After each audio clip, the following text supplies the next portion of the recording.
मोहाना का अंत, गौरी विहान का मिलन, जादू, तेरी नज़र में अब आएगा असली क्लाइमैक्स। नमस्कार दोस्तों, सीरियल जादू तेरी नज़र के अपकमिंग ट्रैक में अब आ चुका है सबसे बड़ा मोड़, जहां एक तरफ खत्म होगा अंधेरे का खेल तो दूसरी तरफ शुरू होगी एक नई जिंदगी। कहानी की शुरुआत होती है उस सच्चाई से जो गौरी को देर से लेकिन आखिरकार पता चल जाती है। उसे मालूम होता है कि केसर उसकी अपनी सगी बहन थी और यहीं से बदल जाता है पूरा खेल। गौरी को मिल जाती है केसर की सारी शक्तियां, अब वह और भी ज्यादा शक्तिशाली बन चुकी है। शक्तियों के मिलते ही गौरी खोल देती है मन कलश और उसी पल दावंश बना विहान फिर से अपने असली रूप में लौट आता है।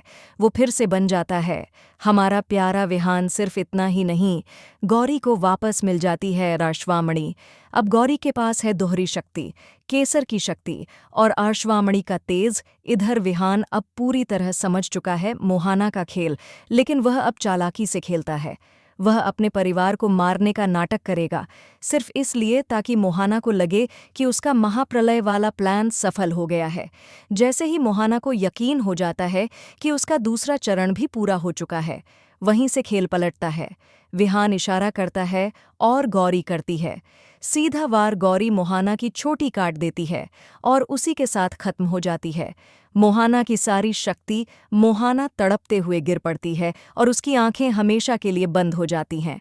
पीछे से पूरा परिवार सामने आकर खड़ा हो जाता है। सब हंसते हैं क्योंकि अब खत्म हो चुका है बुराई का आतंक।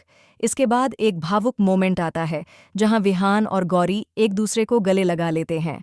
दोनों के चेहरे पर राहत है, सुकून है। अब इनकी जिंदगी में कोई रुकावट नहीं है। परिवार को भी एक बहुत बड़ी खुशखबरी मिलने वाली है और यहीं से शुरू होगा नए अध्याय का ट्रैक। अब कहानी में आएगी नई शुरुआत, नया प्यार और नई जिंदगी। तो दोस्तों, अगर आप भी इंतज़ार कर रहे हैं जादू तेरी नज़र की इस नई दिशा का, तो चैनल को सब्सक्राइब ज़रूर करें और कमेंट में बताइए क्या अब गौरी और विहान की जोड़ी हमेशा के लिए एक हो पाएगी। हम जल्द लौटेंगे सीरियल के अगले धमाकेदार अपडेट के साथ। बने रहिए हमारे साथ क्योंकि अब कहानी में बचे हैं सिर्फ असली जादू के रंग। धन्यवाद।